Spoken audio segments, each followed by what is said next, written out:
Hello. All right. So right now, this clip, we're going to be talking about foundation number 4, nutrition. And I'm going to split it into 2 parts, part 1 now and part 2 tomorrow or the next time that I get to hop on.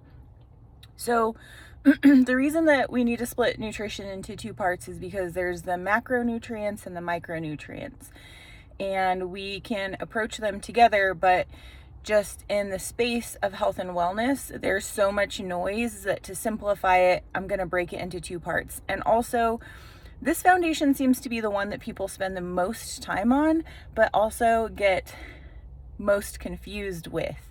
So while they're trying to apply what they understand to be true about nutrition, they're spinning their wheels because there's so much noise and so many labels for diets or nutritional plans out there.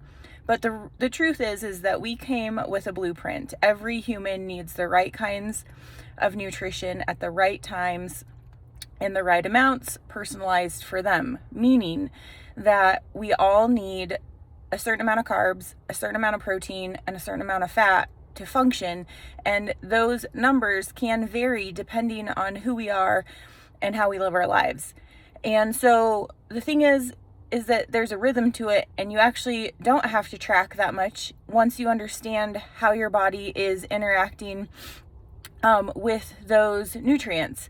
The other thing is that there's this idea that that food is what fuels us, but food is only one of the many signalers that keeps us alive, just like we kind of talked about in Foundation 3, sunshine.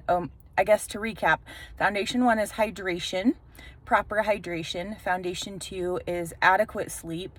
And Foundation 3 is circadian rhythm sequencing that includes grounding and other more biohacking, which isn't really a biohacking, it's a necessary hack to be alive with high quality of life.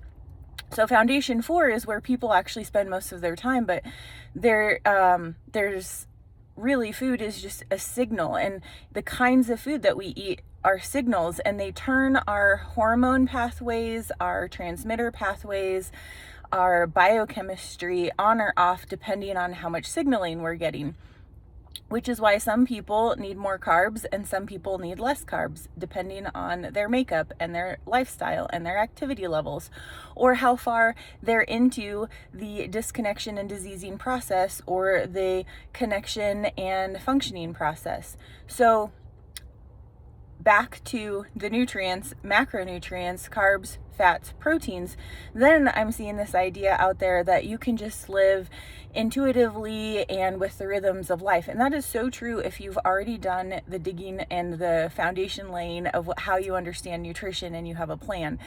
But my tool that I like to teach for people to increase their awareness about how they're signaling their body with these nutrients is macro tracking.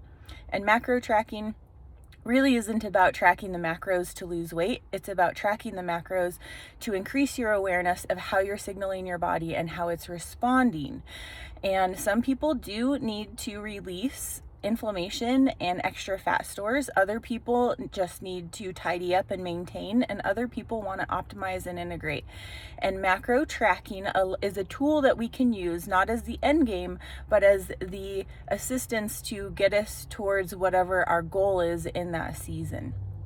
So a couple barriers that I do find come up for people that I work with, or just an observation of the people around me, is if you're smoking or you're regularly drinking alcohol, if you are following a vegetarian or vegan lifestyle.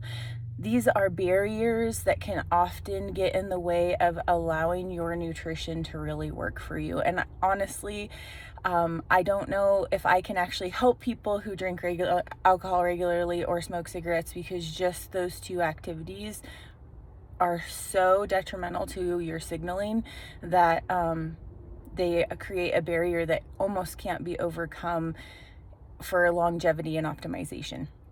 So back to foundation number 4 is nutrition, 2-part series. We're talking about macros, the macronutrients. Oh, the other thought I have that's really important in the macronutrients part 1 is that honestly, a lot of people think that they have to eat organic and all this super clean, and really what you need is right kinds, right times, and the right amounts of low glycemic foods with plenty of protein and healthy fat. If you can, if expense is something that's a barrier, you can actually still optimize your health and not do all the fancy labels. You just need to eat clean, whole foods that are low glycemic, that have plenty of protein and plenty of healthy fats.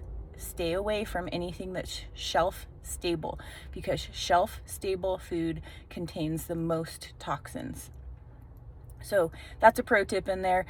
Eating, fueling, signaling your body in a healthful way does not have to be expensive.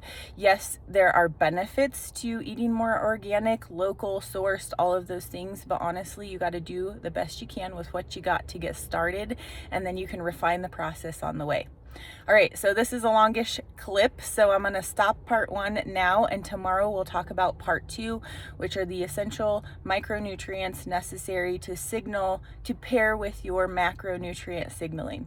If you have any questions about this, drop it in the comments. I hope you have a wonderful day. Get out, get some sunshine, hydrate properly, and catch some good sleep tonight.